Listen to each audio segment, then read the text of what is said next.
Mãe, eu roubei o seu colar no velório. A confissão dela veio baixa, cortando o silêncio da cozinha como caco de vidro.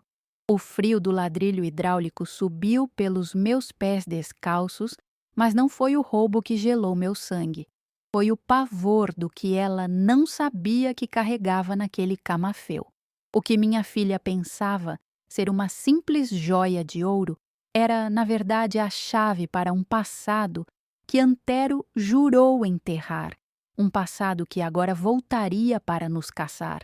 Fique comigo até o final para entender tamanho do segredo que guardei por 40 anos. Se inscreva no canal, deixe o seu like e, por favor, me diga nos comentários de que cidade ou país você me assiste.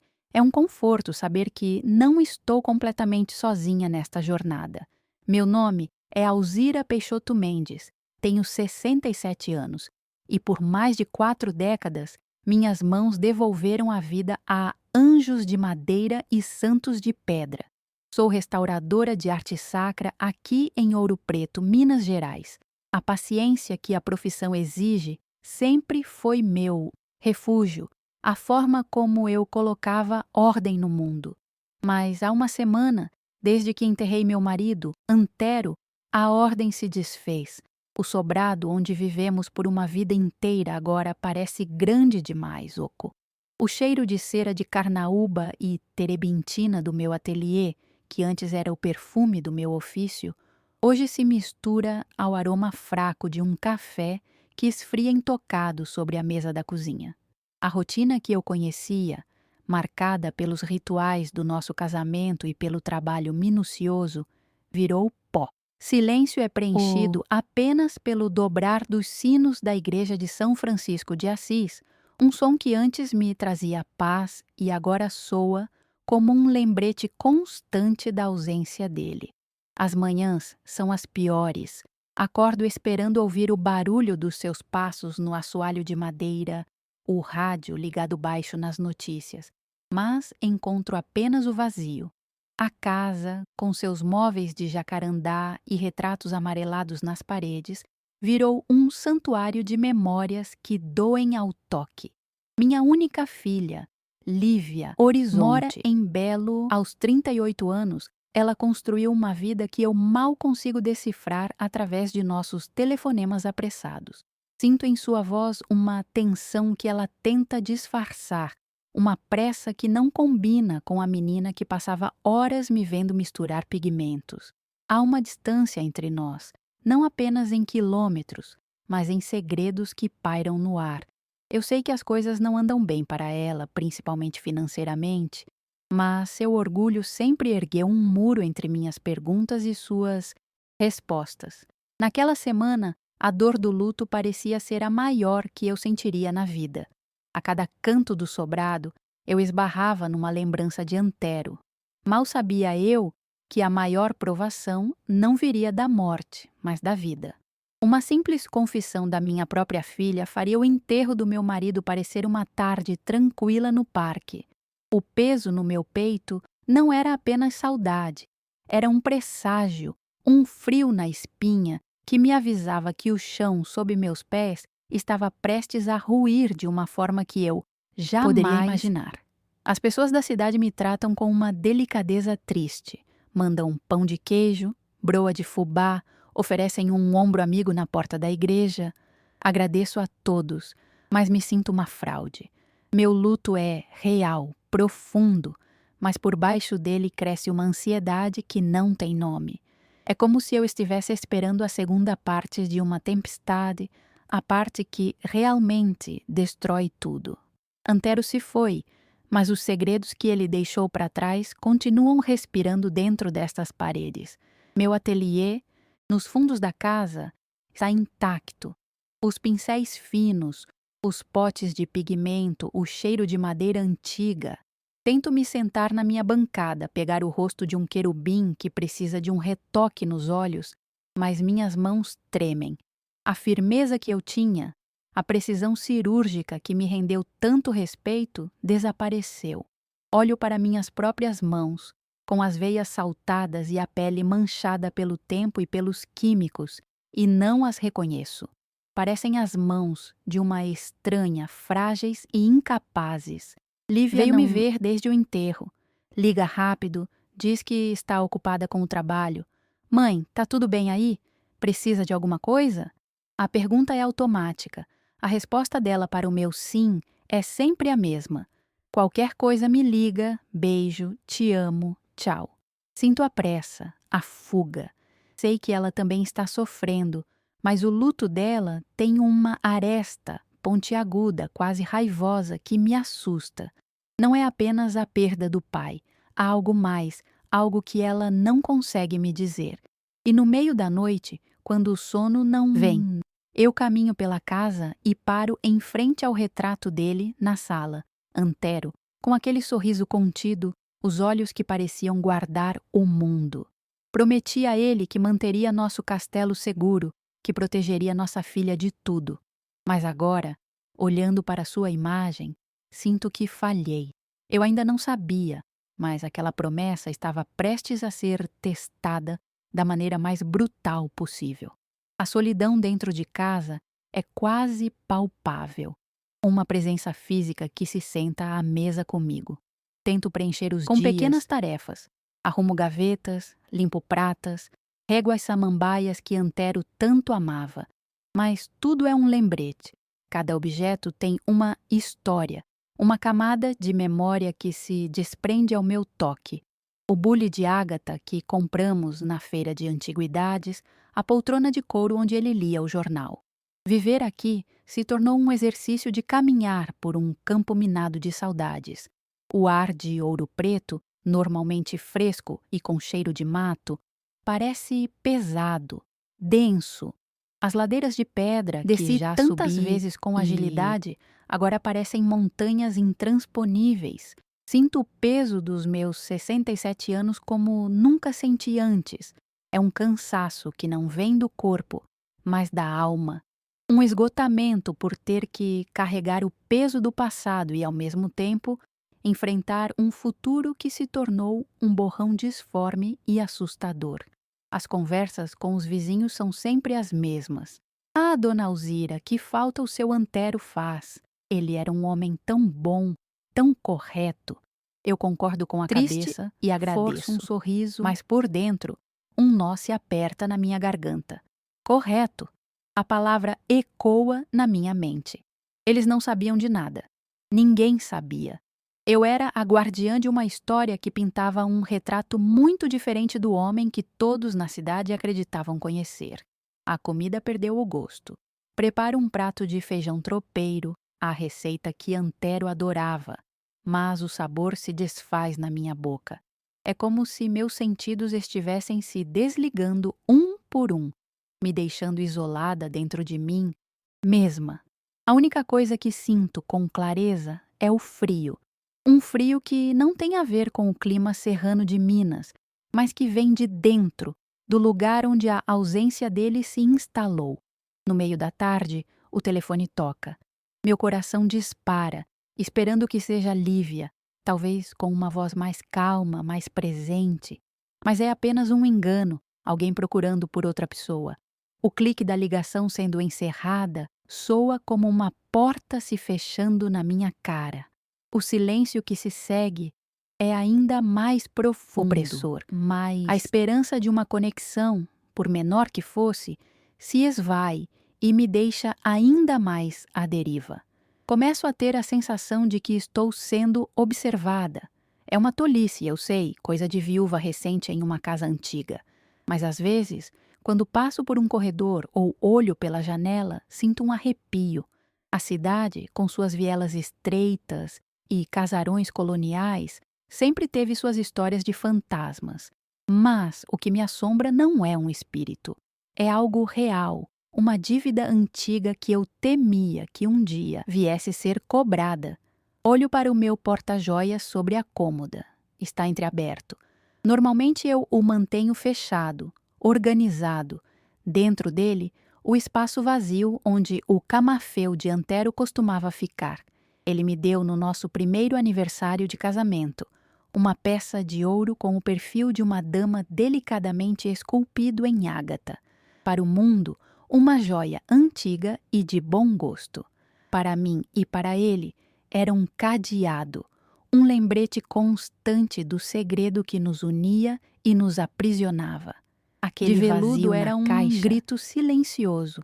Eu ainda não sabia que Lívia o havia levado, mas a ausência do objeto já me causava um desconforto profundo. Era como se a peça mais importante da estrutura que sustentava nossas vidas tivesse sido removida, e eu tinha a terrível sensação de que tudo estava prestes a desmoronar. Sento-me na beira da cama, o mesmo lado que ocupei por 45 anos. O colchão ainda tem a marca do corpo de Antero. Passo a mão sobre o tecido frio e fecho os Invocar olhos sua tentando presença. sua força. O que eu faço agora, Antero?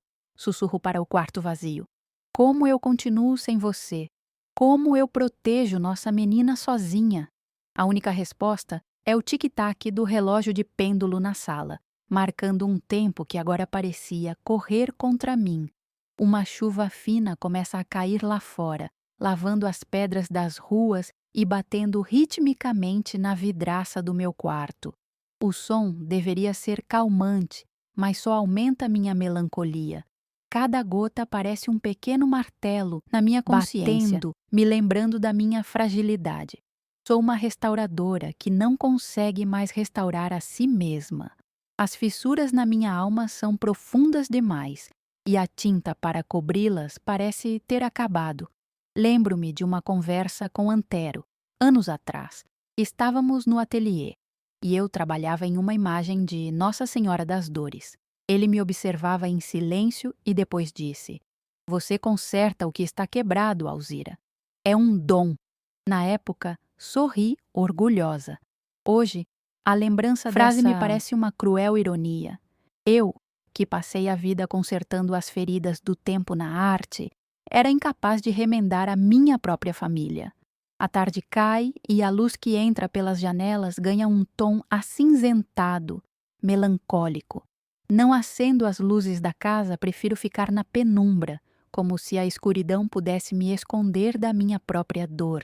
A casa se torna um labirinto de sombras e ecos. Cada rangido do assoalho, cada sopro de vento, parece a chegada de uma má notícia. Eu me sinto uma prisioneira neste lugar que um dia chamei de lar. Pego o álbum de fotografias.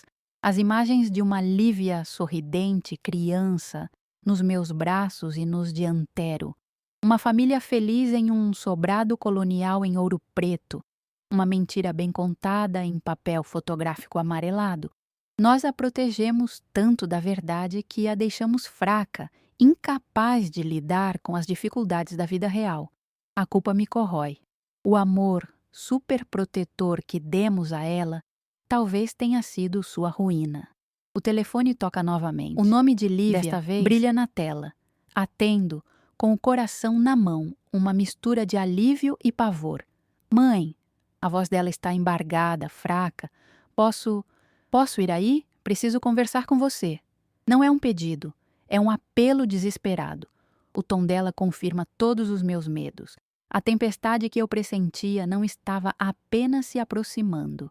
Ela já havia chegado. Desligo o telefone com as mãos trêmulas. O trajeto de Belo Horizonte até Ouro Preto leva cerca de 2 horas. 2 horas para eu me preparar para o que quer que estivesse por vir. Caminho até a cozinha, a passos lentos, sentindo o frio do chão. Preciso de um café forte, amargo.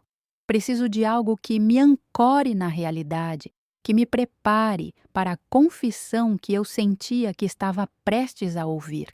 Enquanto a água esquenta no fogão, olho pela janela. A chuva engrossou. As luzes dos postes refletem nas ruas molhadas, criando um cenário bonito e desolador. Sinto-me completamente encurralada, presa entre o luto por um marido cuja memória eu preciso proteger e o medo por uma filha que está vindo em minha direção como um trem desgovernado. Não há para onde correr. A verdade, depois de tantos anos adormecida, estava batendo à minha porta. As 2 horas de espera foram um borrão de café forte e silêncio pesado. Cada tic-tac do relógio de pêndulo parecia um martelo batendo na minha ansiedade. Quando a campainha finalmente soou, o som agudo e metálico cortou a quietude da casa e pareceu perfurar meu peito. Respirei fundo, tentando firmar as mãos que insistiam em tremer, e caminhei até a porta. A madeira maciça de jacarandá parecia uma barreira inútil contra a tempestade que eu sabia que estava do outro lado. Girei a chave antiga e a porta se abriu com um rangido familiar, revelando a figura que eu tanto temia e amava. Lívia estava encolhida na soleira, a chuva fina grudando mechas de cabelo em seu rosto pálido. Ela não usava maquiagem, e as olheiras arroxeadas sob seus olhos eram 2 crateras de exaustão e desespero. Suas roupas, um jeans surrado e um casaco que já viveu dias melhores, estavam úmidas. Ela não me olhou nos olhos. Seu olhar estava fixo em algum ponto no chão de pedra, como se a vergonha fosse um peso físico que a impedia de erguer a cabeça. O cheiro de chuva e de cidade grande que ela trouxe consigo invadiu meu sobrado, um aroma estranho e alarmante. Entra, minha filha. Você vai pegar um resfriado aí fora, eu disse, minha voz saindo mais firme do que eu me sentia. Ela entrou a passos hesitantes, quase se arrastando, e parou no meio do corredor. Seus olhos varreram o ambiente, os móveis escuros, os retratos na parede, como se estivesse vendo tudo pela primeira vez ou pela última. Era o olhar de alguém que não se sente mais parte daquele lugar, uma visitante em sua própria história. O silêncio entre nós era denso, carregado de tudo o que não era dito. Levei-a para a cozinha, o coração da casa, o lugar onde as verdades, boas ou ruins, sempre vinham à tona. O cheiro do café ainda pairava no ar. Servi uma xícara para ela e suas mãos tremiam tanto que o líquido escuro balançou, quase derramando sobre a mesa de madeira. Ela segurou a xícara com as 2 mãos, como se buscasse ali um calor que ia além do físico. Eu me sentei à sua frente, a mesa nos separando, e esperei. Sabia que forçá-la a falar só a faria se fechar ainda mais. Ela tomou um gole de café, o som de sua deglutição ecoando na cozinha silenciosa. As lágrimas começaram a escorrer por seu rosto sem que ela fizesse qualquer ruído, silenciosas e pesadas. Elas pingavam na mesa, formando pequenas poças escuras. Finalmente ela ergueu os olhos para mim, e a dor que vi ali era tão antiga e profunda que me cortou a alma. Era o desespero de uma criança perdida, presa no corpo de uma mulher de 38 anos. Mãe, ela começou, a voz um sussurro quebrado, embargado pela vergonha. Eu preciso te contar. Eu fiz uma coisa horrível. Meu coração se contraiu. Preparei-me para ouvir sobre um emprego perdido, sobre um casamento em frangalhos. Preparei-me para qualquer coisa, menos para o que veio a seguir. A realidade do que ela disse foi uma faca fria e afiada, muito pior do que qualquer coisa que minha imaginação pudesse ter concebido naquelas horas de angústia. No velório, ela parou engolindo em seco. A dificuldade em formar as palavras era visível. Enquanto todo mundo estava na sala, eu subi no seu quarto. Eu precisava Estou de dinheiro, afundada mãe. em dívidas. Ela desviou o olhar novamente, fixando-o na xícara. O momento se esticou, insuportável, e então a bomba explodiu, silenciosa e devastadora. Mãe, eu roubei o seu colar, aquele de camafeu. Roubei o seu colar no velório. A confissão dela pairou no ar entre nós. As palavras pareciam ter uma forma física, escuras e pesadas. A primeira onda de sentimento que me atingiu foi a da traição. A dor foi aguda, física, como um soco no estômago. No momento da vulnerabilidade, de luto pelo homem da minha vida, minha própria filha havia me roubado.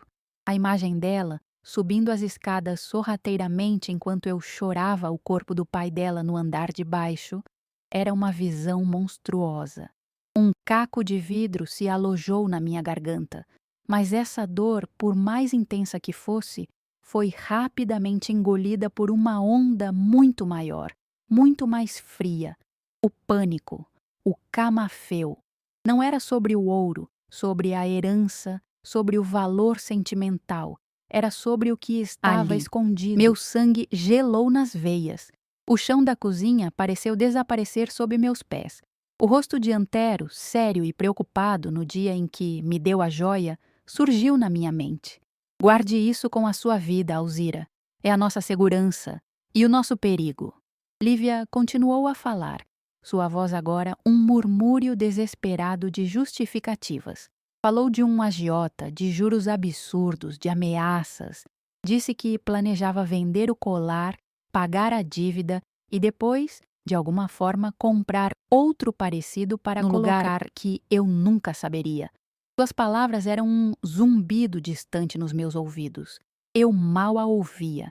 Minha mente estava a quilômetros de distância, em um passado que eu e Antero havíamos enterrado sob 45 anos de uma vida respeitável. Aquele camafeu não era uma simples joia. Dentro dele, sob o perfil da Dama de Ágata, havia um compartimento secreto minúsculo. E nesse compartimento, gravado em uma lâmina finíssima de ouro, estava um brasão. O brasão de uma família poderosa de uma família que Antero havia servido na juventude. Uma família da qual ele fugiu, trazendo consigo muito mais do que apenas suas economias. Aquele brasão era a prova de um crime antigo, uma dívida de sangue que nunca prescrevia. Mãe, você está me ouvindo? Me perdoa, por favor, me perdoa. Lívia soluçava, seu rosto enterrado nas mãos. Eu olhei para minha filha, para seu desespero genuíno, e pela primeira vez a raiva deu lugar a um medo avassalador. Ela não fazia ideia do que tinha Para ela, era um objeto de ouro que valia alguns milhares de reais. Na realidade, era uma sentença, uma bandeira vermelha que, se levantada no lugar errado, atrairia o tipo de atenção que poderia destruí-la. O clarão de consciência me atingiu com a força de um raio. Meu luto, minha solidão, a dor da traição, tudo isso se tornou secundário. Havia apenas uma coisa que importava agora: proteger Lívia. Proteger a memória de Antero era uma coisa, mas proteger a vida da minha filha muito mais era urgente. outra. O juramento que fiz a ele no leito de morte de manter o segredo agora entrava em conflito direto com meu instinto mais primordial de mãe. Eu queria gritar, queria sacudi-la e perguntar onde estava o colar, se ela já o havia vendido, para quem, mas não podia. Se eu revelasse o pânico em meus olhos, ela faria perguntas que eu não poderia responder sem destruir a imagem do pai que ela tanto amava.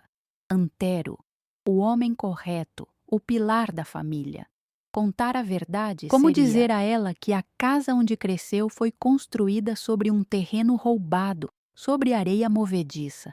Minha mente de restauradora começou a trabalhar, não com madeira e pigmento, mas com a realidade fraturada à minha frente. Eu precisava avaliar o dano, traçar um plano, agir com precisão cirúrgica. Respirei fundo, empurrando o pânico para o fundo do meu ser e ergui uma máscara de serenidade sofrida. Tinha que parecer que minha dor era apenas a da mãe traída, a da viúva que perdeu uma preciosa. Onde está o colar agora, Lívia? Minha voz saiu calma, quase fria. A mudança no meu tom a assustou. Ela levantou o rosto manchado de lágrimas, os olhos arregalados. Está comigo, na minha bolsa. Eu não tive coragem de vender ainda. Fui a um ourives em Belo Horizonte. Ele disse que era uma peça boa, mas eu não consegui.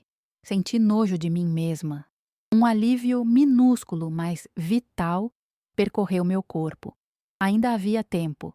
A resistência inicial, a dúvida sobre se o dissipou. Não havia escolha. O caminho à minha frente, antes um borrão de luto, agora estava terrivelmente claro. Eu não podia ficar ali, naquele sobrado, me afogando em memórias. O meu lugar não era mais em Ouro Preto, cuidando das feridas do passado. Meu lugar era em Belo Horizonte, ao lado da minha filha, recuperando aquele maldito camafeu antes que ele a condenasse. Você vai me dar o colar de volta, Lívia, eu disse, não como um pedido, mas como uma ordem. E Tudo, você vai me contar cada detalhe sobre essa dívida, sobre esse agiota. Nós vamos resolver isso, juntas. Pela primeira vez em uma semana, a névoa do luto se dissipou, substituída pela clareza afiada da adrenalina. A restauradora de anjos de madeira estava aposentada. Agora eu era uma mãe lutando pela vida da sua cria. Lívia me olhou, uma mistura de surpresa e gratidão em seus olhos. Ela esperava gritos, acusações, talvez até que eu a expulsasse. Não esperava força, não esperava um plano. Ela não entendia Origem da a minha determinação, e era melhor que continuasse assim. Ela pensava que eu estava lutando para recuperar uma joia de família. Mal sabia ela que eu estava entrando em uma guerra para impedir que a nossa família fosse apagada da história. Levantei-me da mesa, o frio do ladrilho não me incomodava mais. Meu corpo inteiro parecia estar em alerta máximo. Fui até o armário e peguei a caixa de biscoitos de polvilho que sempre guardava para suas visitas. Coma alguma coisa, eu disse. A voz prática. Você precisa estar forte, e eu preciso pensar. O ato mundano de oferecer comida era uma forma de ancorar nós duas na realidade, de criar um momento de normalidade antes do caos que viria. Enquanto ela comia em silêncio, eu olhava pela janela da cozinha para o meu ateliê nos fundos. As ferramentas, os santos inacabados, o cheiro de terebintina. Aquele era o meu mundo, um mundo de paciência, de consertar o que o tempo quebrou.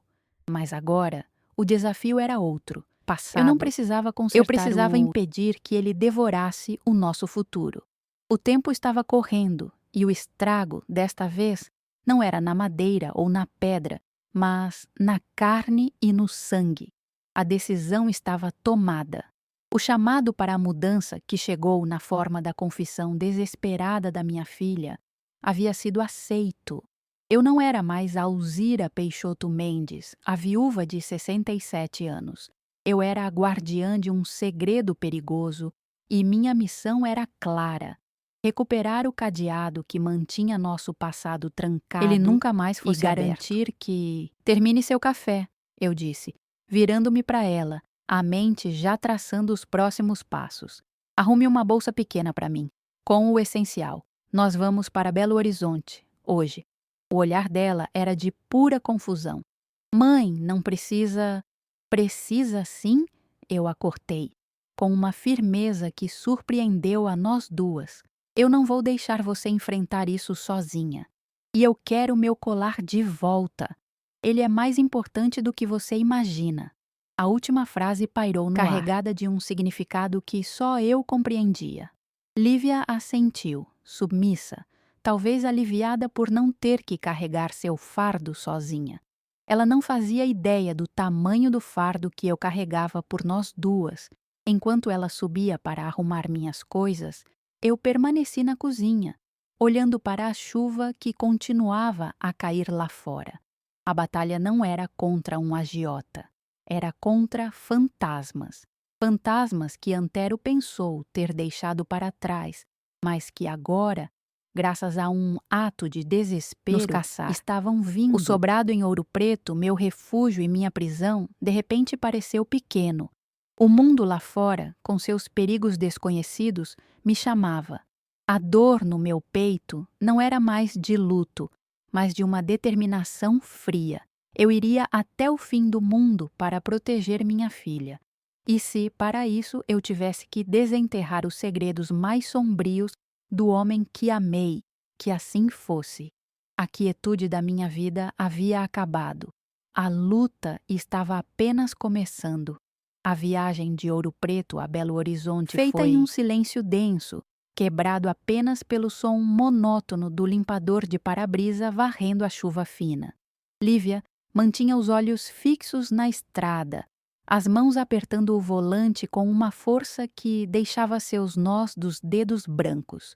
Eu, ao seu lado, olhava para a paisagem verde e montanhosa de Minas se transformar nos contornos cinzentos e apressados da capital. Cada quilômetro vencido era um passo para longe do meu mundo de silêncio e luto, e um mergulho em um abismo desconhecido. Primeiro erro foi pensar que o amor de mãe seria o suficiente. A realidade, eu logo descobriria, exigia uma frieza que eu não sabia que possuía.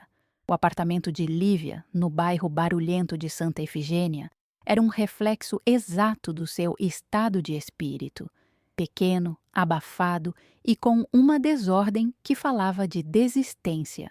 Roupas amontoadas em uma cadeira, louça suja na pia, contas espalhadas sobre uma mesinha de centro. O ar era pesado, com cheiro de poeira e ansiedade. Foi um tropeço na minha percepção. Eu, que vivia em um sobrado onde cada objeto tinha seu lugar e sua história, encarei o caos da vida da minha filha e senti o chão sumir. A distância entre nós não era apenas geográfica, era um abismo de realidades que eu havia me recusado a enxergar. Naquela primeira noite, não consegui dormir. Deitada em um sofá-cama improvisado, os sons da cidade grande me assaltavam. Sirenes, freadas bruscas, a música alta de um vizinho.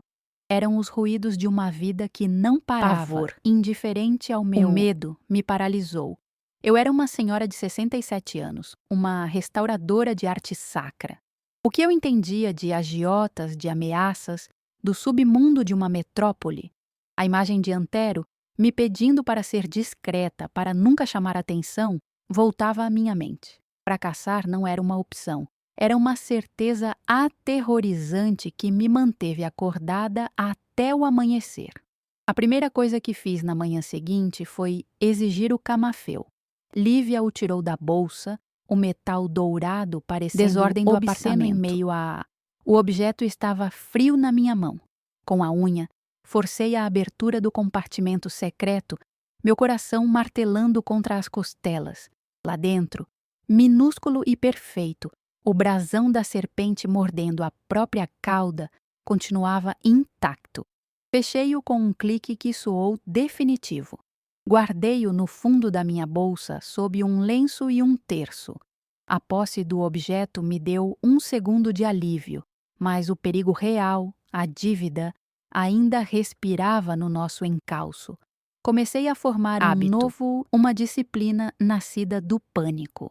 Enquanto Lívia dormia, exausta pela confissão, eu comecei a limpar o apartamento, lavar a louça, dobrar as roupas, abrir as janelas para deixar o ar circular.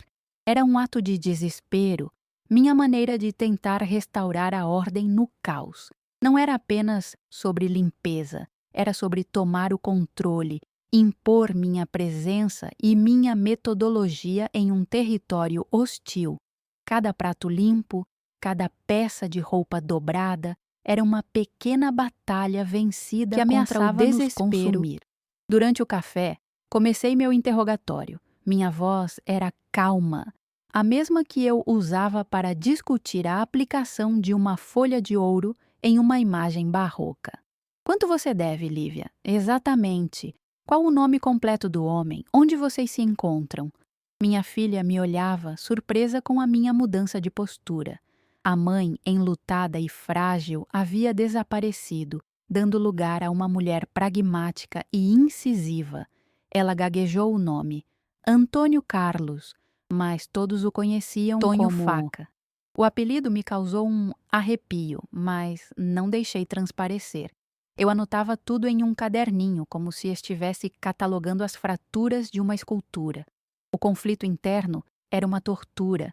Cada passo que eu dava parecia uma traição à promessa que fiz a Antero. Ele construiu nossa vida sobre o pilar do silêncio, do anonimato. Nunca revire o passado, Alzira. Deixe os mortos enterrarem seus mortos, ele me dizia. Mas agora, para proteger sua filha, eu precisava fazer exatamente o cavar, investigar, confrontar.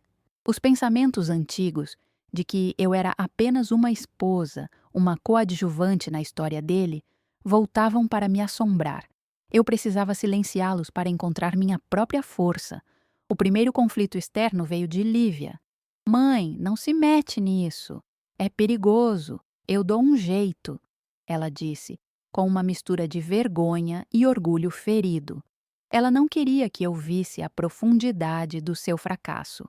Você já tentou dar um jeito e olhe onde estamos, respondi, voz sem calor. Isso não é mais sobre o seu erro, Lívia. É sobre a nossa sobrevivência. Ou você confia em mim e me conta tudo, ou eu pego minhas coisas e volto para Ouro Preto para esperar a notícia da sua desgraça. A crueldade das minhas palavras chocou a nós duas, mas era necessária. Foi a primeira vez que ela me obedeceu sem questionar. O progresso foi lento, doloroso. Passei dias analisando os poucos papéis que Lívia tinha, anotações de pagamentos, mensagens de cobrança. Meu treinado cérebro, para encontrar padrões em pinceladas e fissuras na madeira, começou a enxergar uma inconsistência. Os juros que Tonho Faca cobrava não seguiam uma lógica matemática. Eles pareciam aumentar de forma aleatória, sempre antes de um pagamento, como se ele estivesse inventando os valores para manter Lívia presa. Era um detalhe pequeno, quase imperceptível, mas para uma restauradora o detalhe é tudo. Era a primeira rachadura na armadura do inimigo. Com essa pequena descoberta, a começou a brotar em mim como uma erva daninha teimosa. O medo ainda estava lá, um nó frio no estômago, mas agora ele tinha um contraponto, um plano. Decidi que não iríamos pagar o valor absurdo que ele pedia. Iríamos negociar. E para negociar eu precisava encontrá-lo, olhá-lo nos olhos. Lívia ficou apavorada com a ideia. Mãe, ele é um monstro. Ele vai machucar a gente. Monstros também têm fraquezas, eu disse, mais para me convencer do que para acalmá-la. Marquei um encontro. Usei o celular, de Lívia, minha voz soando surpreendentemente firme. Pedi uma reunião para acertar as contas de vez. Escolhi o local, uma padaria movimentada no centro da cidade, em plena luz do dia. Um território neutro, público, onde a violência seria menos provável. Nas horas que antecederam o encontro, ensaiei o que diria. Preparei uma pasta com cópias das anotações, com a minha análise das inconsistências dos juros circulada em vermelho. Eu não iria como uma vítima. Iria como alguém que vinha auditar trabalho mal feito. Quando Tonho Faca chegou, ele era exatamente o oposto do que eu imaginava. Não era um brutamontes, mas um homem de meia idade, bem vestido, com um sorriso cordial e olhos de predador. Ele se sentou à nossa mesa, pediu um café e me analisou com uma curiosidade divertida. Então a mamãe veio resolver o problema da filhinha, ele disse, o tom debochado. Senti Lívia encolher ao meu lado. Eu, no entanto, mantive o contato visual, a pasta sobre a mesa entre nós. Carlos, senhor Antônio, ignorando o deboche. Meu nome é Alzira Peixoto, sou restauradora. Meu trabalho é encontrar falhas e corrigi-las, e eu encontrei uma falha grave nas suas contas. Abri a pasta e deslizei os papéis pela mesa. Apontei para os números, explicando a falta de lógica, a cobrança abusiva, a manipulação. Falei com a mesma precisão técnica que usaria para descrever a necessidade de remover um verniz oxidado de uma pintura do século XVIII. Minha calma o desarmou. O sorriso sumiu de seu... Ele olhou os papéis, depois para mim, e uma centelha de respeito relutante surgiu em seus olhos frios. Ele estava acostumado com lágrimas e súplicas, não com uma análise forense feita por uma senhora. Onde a senhora quer chegar com isso? Ele perguntou, a voz agora séria. Quero chegar a um valor justo, respondi. O capital inicial, mais uma taxa de juros que seja alta, mas não criminosa. Tenho aqui uma proposta de quitação. Um valor único, pago hoje. Aceite. E nós desaparecemos. Recuse. E estes papéis, junto com uma denúncia formal, vão para outra polícia. Era um blefe, mas um blefe sustentado pela minha convicção. O silêncio que se seguiu foi o mais longo da minha vida. Tonho Faca me encarou, avaliando, calculando. Ele viu em meus olhos que eu não estava brincando. Viu a firmeza de quem não tinha mais nada a perder. Por fim, ele deu um suspiro, um misto de irritação e admiração. A senhora é dura na queda, dona Alzira, ele disse, pegando a caneta e assinando o havia acordo redigido. Pago, mas sumam da minha vida. O alívio que senti foi tão intenso que minhas pernas fraquejaram por baixo da mesa. No caminho de volta, Lívia chorava em silêncio no banco do passageiro. Mas não era o choro de desespero de antes. Era um choro de catarse, de libertação. Ela me olhava de vez em quando com uma expressão que eu nunca tinha visto antes: admiração. Ela não via mais a mãe frágil que precisava de cuidados, mas a mulher que havia enfrentado o lobo e saído da toca com a pele dele. Naquele momento, a dinâmica entre nós mudou para sempre. Eu não era mais apenas sua mãe, eu era sua fortaleza. Ao entrar no apartamento, o ambiente parecia diferente. O ar estava mais leve, a luz do sol que entrava pela janela parecia mais brilhante. A ordem que eu havia imposto nos dias anteriores agora parecia pertencer àquele lugar. Sentei-me no sofá e olhei para as minhas próprias mãos, as mesmas mãos que tremiam de medo há poucos dias. Elas estavam firmes, as veias saltadas, pele manchada, contavam a história de uma vida de trabalho delicado. Mas naquele dia, elas haviam se provado capazes de uma força que eu desconhecia. Percebi que a mulher que deixou Ouro Preto não existia mais. A viúva, enlutada, a restauradora de santos de madeira, havia ficado para trás, em alguma curva daquela estrada chuvosa. A dor da traição de Lívia, que parecia uma ferida mortal, havia se transformado em uma cicatriz de batalha. Ela não me quebrou. Ela me forjou em algo novo, mais duro, mais resistente. O roubo do camafeu, um ato de fraqueza, paradoxalmente, me devolveu a minha força. Aquela jornada a Belo Horizonte não foi para salvar Lívia, foi para me salvar. Eu estava me afogando no luto, desaparecendo dentro das paredes do meu sobrado, me tornando uma guardiã de memórias. A crise me forçou a sair, a lutar, a viver no presente. Antero me ensinou a me esconder. A vida, através da atitude desesperada da minha filha, me ensinou a lutar. E eu descobri que Segunda era opção. muito melhor A disciplina que apliquei para resolver a dívida era a mesma do meu ateliê. Observar, analisar, encontrar a falha e agir com precisão. Eu não havia me tornado outra pessoa.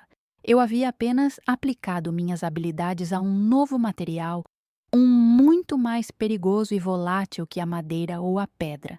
Eu restaurei a dignidade da minha filha e, no processo, restaurei a mim mesma. O medo do futuro ainda existia. O segredo do camafeu continuava sendo uma espada sobre nossas cabeças. Família de São Paulo, os fantasmas do passado de Antero não haviam desaparecido. Mas a minha atitude em relação a eles havia mudado. Eu não era mais uma guardiã passiva de um segredo. Eu era uma sentinela ativa, pronta para a batalha. A ameaça não diminuíra, mas a minha capacidade de enfrentá-la havia crescido exponencialmente. Lívia se aproximou, sentou-se aos meus pés e encostou a cabeça no meu colo, como fazia quando era criança. Obrigada, mãe, por tudo. Eu afaguei seus cabelos, familiar, contrastando com a mulher de aço que eu havia me tornado. Nós vamos ficar bem, eu disse. E pela primeira vez, eu realmente acreditei naquelas palavras. A confiança não vinha da ausência de perigo, mas da certeza da minha própria força para encará-lo. À noite, olhei pela janela do apartamento. As luzes de Belo Horizonte se estendiam até o horizonte, um mar de pontos brilhantes e anônimos. A cidade, que antes me pareceu um monstro, agora parecia apenas um lugar. Um lugar onde redescoberto quem eu era. Eu não era a viúva de Antero Mendes. Eu não era a mãe de Lívia. Eu era Alzira Peixoto, e pela primeira vez em muito tempo isso era o suficiente. O camafeu ainda estava na minha bolsa, pesado com seu segredo, mas agora, quando eu pensava nele, não sentia apenas medo. Sentia também uma responsabilidade que eu sabia que podia carregar. A jornada havia me transformado de uma forma irreversível. Eu não era mais a mesma. E, olhando para a cidade adormecida, eu sabia, com uma clareza assustadora e libertadora, que eu nunca mais seria. A batalha contra Tonho Faca foi apenas o começo, um treino. A verdadeira guerra contra o passado que Antero tentou enterrar ainda estava por vir, mas agora eu estava pronta. Minhas ferramentas não eram mais pincéis finos e espátulas delicadas. Eram uma mente afiada, um coração endurecido pela dor e a determinação inabalável de uma mãe que se recusava a ver sua família ser destruída. O passado podia vir nos caçar, esperando. Eu estaria, naquela noite, de volta ao apartamento, agora limpo e silencioso de Lívia. A adrenalina da batalha deu lugar a um cansaço profundo e sereno, um que eu não sentia há anos. Não era a exaustão pesada do luto, que suga a alma e deixa um vazio. Era o esgotamento de um trabalho bem feito, a fadiga de quem moveu uma montanha e agora podia, finalmente, descansar. Pela primeira vez em muito tempo, o silêncio não era sinônimo de ausência, mas de paz. A conquista não foi apenas ter quitado dívida, foi ter calado o ruído do medo que governava nossas vidas. Lívia me observava de um jeito novo. O olhar de pena e culpa havia sido substituído por uma admiração quieta, quase reverente. Ela me serviu um chá, suas mãos, antes trêmulas, agora firmes. Não trocamos muitas palavras, mas o abismo que existia entre nós havia sido preenchido. Ela não via mais a velhinha frágil de ouro preto, perdida em suas memórias e no cheiro de terebintina. Ela via a mulher que enfrentou seu pior pesadelo. Saiu intacta. A mulher que a salvou não com dinheiro, mas com uma coragem que ela mesma desconhecia. Essa mudança no olhar dela foi a minha primeira e talvez maior vitória. O apartamento, antes um reflexo do caos interior de Lívia, agora parecia um santuário. A luz amarelada do abajur incidia sobre as superfícies limpas, sobre os livros empilhados em ordem, sobre as roupas dobradas. O ar que circulava era leve. Naqueles dias de limpeza e planejamento, eu não estava apenas arrumando a casa da minha filha. Eu estava, sem saber, construindo o cenário da nossa nova vida. Um lugar onde a desesperança não tinha mais espaço para criar poeira nos cantos.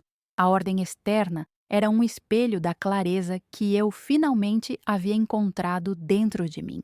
O contraste com a minha vida de uma semana atrás era brutal.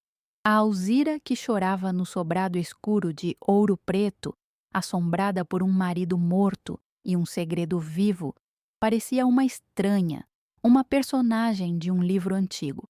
Aquela mulher nos pés descalços, suas mãos tremiam ao segurar uma xícara. A mulher que eu era agora sentia o calor da circulação em suas veias, suas mãos eram ferramentas de precisão e força, e sua mente, antes enevoada pela dor, era uma lâmina afiada. A crise não me destruiu, ela me podou, cortando fora toda a fragilidade que eu confundia com sensibilidade. Na manhã seguinte, tomei a decisão que selaria essa transformação. Enquanto tomávamos café, olhei para Lívia e disse, com a voz calma de quem anuncia um fato, não uma possibilidade: vou vender o sobrado em ouro preto. Ela engasgou com um pão de queijo, seus olhos se arregalaram.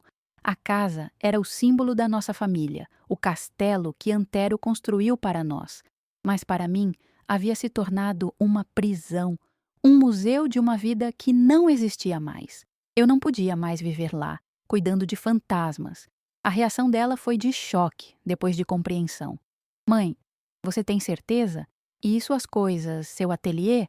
Eu sorri, um sorriso genuíno. Minhas ferramentas eu posso levar para qualquer lugar, Lívia. E as memórias mais importantes não estão nas paredes, estão aqui, disse tocando meu peito. Aquele lugar cumpriu seu propósito. Agora preciso de um lugar que me sirva para o futuro, não que me prenda ao passado. Vender a casa não era sobre dinheiro ou logística. Era sobre me libertar da última âncora que me prendia à mulher que eu fui. Enquanto Lívia estava no trabalho, tive meu momento a sós com o camafeu. Tirei-o da bolsa e o segurei na palma da... O ouro parecia mais pesado, carregado não apenas com o segredo de Antero, mas agora também com o peso da minha própria jornada. Pensei em jogá-lo fora, em vendê-lo, em enterrá-lo em algum lugar onde nunca mais pudesse ser encontrado. Seria a atitude que o antigo Antero, o homem que vivia com medo, aprovaria. Mas eu não era mais a esposa de Antero, a guardiã passiva de seus medos. Decidi guardá-lo, não por lealdade ao segredo, mas como um troféu da minha própria resiliência. Aquele objeto que quase destruiu minha filha foi o catalisador da minha reinvenção. Ele não era mais um cadeado que me aprisionava, era uma medalha de honra. Toda vez que eu o visse, não lembraria do crime de Antero, mas da minha própria força. Lembrei que sou uma restauradora, e eu havia restaurado o significado daquela joia. Deixou de ser um símbolo de perigo para se tornar um lembrete do meu poder. Os dias que se seguiram foram de uma normalidade curativa. Comecei a ensinar Lívia a cozinhar não apenas a sobreviver de comida congelada. Mostrei a ela como fazer um orçamento, como separar o dinheiro das contas, como olhar para o futuro financeiro sem pânico. Eram lições práticas, mas o que eu estava realmente fazendo era devolver a ela as ferramentas de autonomia que sua vida de caos havia lhe roubado. E no processo, eu descobri um novo propósito. Não apenas consertar objetos, mas ajudar a reconstruir uma vida. Amigos de Ouro Preto me ligavam, preocupados. Alzira, sumiu. Está tudo bem? Eu respondia com uma alegria que os surpreendia. Está tudo ótimo. Estou em Belo Horizonte resolvendo a vida. Eles não entendiam. Esperavam ouvir a voz de uma viúva desolada, mas encontravam uma mulher cheia de planos, de energia. A notícia de que eu venderia a casa se espalhou e sei que muitos me julgaram, achando que eu estava desonrando a memória de Antero. Mal sabiam eles que eu estava, pela primeira vez, honrando a mim mesma. Comecei a pesquisar apartamentos pequenos para alugar perto de Lívia. Não para morar com ela, mas para estar por perto. A ideia de ter meu próprio espaço, um lugar novo, escolhido por mim, me enchia de uma excitação quase juvenil. Eu poderia montar um pequeno ateliê na varanda, aceitar trabalhos menores, ter minhas próprias plantas. A vida, que parecia ter acabado com a morte de Antero, estava, na verdade, me oferecendo um novo começo, uma página em branco aos 66 anos. A relação com Lívia floresceu de uma Nunca maneira achei possível.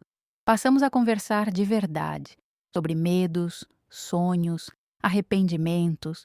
Contei a ela sobre minhas paixões da juventude, sobre o sonho que eu tinha de estudar arte na Itália, um sonho que abandonei para casar. Ela me contou sobre a pressão que sentia para ter sucesso, sobre a vergonha de seus fracassos. Estávamos nos conhecendo de novo, não como mãe e filha presas a papéis antigos, mas como duas mulheres, duas sobreviventes. Numa tarde, sentadas na pequena apartamento dela, observando o movimento da cidade, ela me perguntou: "Mãe, você não sente raiva de mim?" pelo roubo, por tudo. Olhei para o horizonte, para os prédios que arranhavam o céu. A raiva passou, minha filha. O que ficou foi a gratidão. Ela me olhou confusa. Gratidão? Como assim? Seu desespero, eu expliquei, me forçou a sair do meu luto. Sua crise me deu uma guerra para lutar e eu descobri que ainda sabia como ser uma soldada. Você não me quebrou, Lívia, você me acordou. Essa foi a verdade mais profunda que descobri. O ato de traição da minha filha, a maior dor que eu pensei que sentiria, foi, na verdade, o seu mais desesperado pedido de ajuda. E, ao respondê-lo, eu não salvei apenas a ela, mas a mim mesma. A mulher que eu era antes vivia em um mundo pequeno e controlado, protegida por muros de rotina e segredos. A mulher que me tornei aprendeu que a verdadeira segurança não está em se esconder do mundo, mas em ter a coragem de enfrentá-lo. Ainda penso em Antero. Penso no homem que amei, com suas qualidades e seus defeitos profundos.